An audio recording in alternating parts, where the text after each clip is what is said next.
जय हो सत्यनारायण भगवान की, विष्णु भगवान की जय, मेरे सकते की जय हो, जय हो, जय सत्यनारायण भगवान।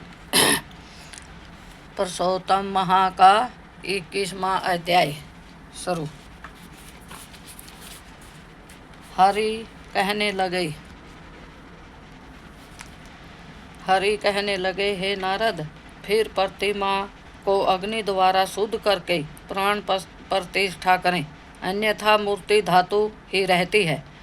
तदीक्षणों, ऐसे पुरुषोत्तम के बीज से जैसे ही वेदों के मंत्र को जानने वाला ब्राह्मण निरंतर हृदय पर अंगूठा रखकर इन मंत्रों से हृदय में प्राण प्रतिष्ठा करे, इस मूर्ति के लिए प्राण रहे या इस मूर्ति के लिए प्राण जाएं। इस प्रकार प्रतिमा के देवता आने के लिए सभा इस प्रकार का अर्जुवेद के मंत्र पढ़े। इस प्रकार प्राणों की प्रतिमा में रखकर श्री पुरुषोत्तम भगवान का ध्यान करें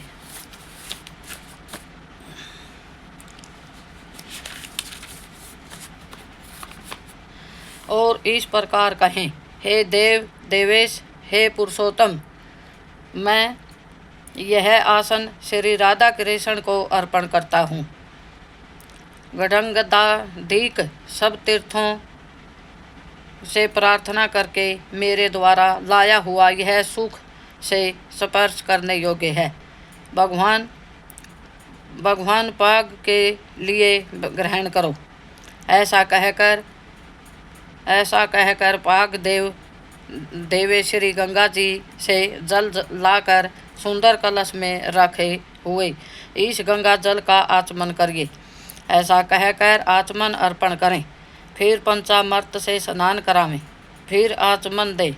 सब कामनाओं की सिद्धि के लिए यह 2 पीताम्बर भेंट कर रहा हूँ। इस प्रकार वस्त्र देकर आचमन करावें। हे नारद, इस संसार सागर से आप मेरी रक्षा करें। ऐसा कहकर अंगोछा सहित यह यज्ञोपवीत ग्रहण करें। ऐसा कहकर यज्ञोपवीत अर्पण करें। हे श्रेष्ठ, सुगंधि युक्त मनोहर दिव्य चंदन के विलेपन को प्रीति के लिए ग्रहण करें। ऐसा कहकर भगवान को चंदन लगावें। हे पुरुषोत्तम, शोभायमान अक्षतों को ग्रहण करिए। ऐसा कहकर अक्षत चढ़ावें। इस प्रकार के शब्दाधि 24 मंत्रों से नाम के अंत में चतुर्थी विभक्ति लगाकर प्रत्येक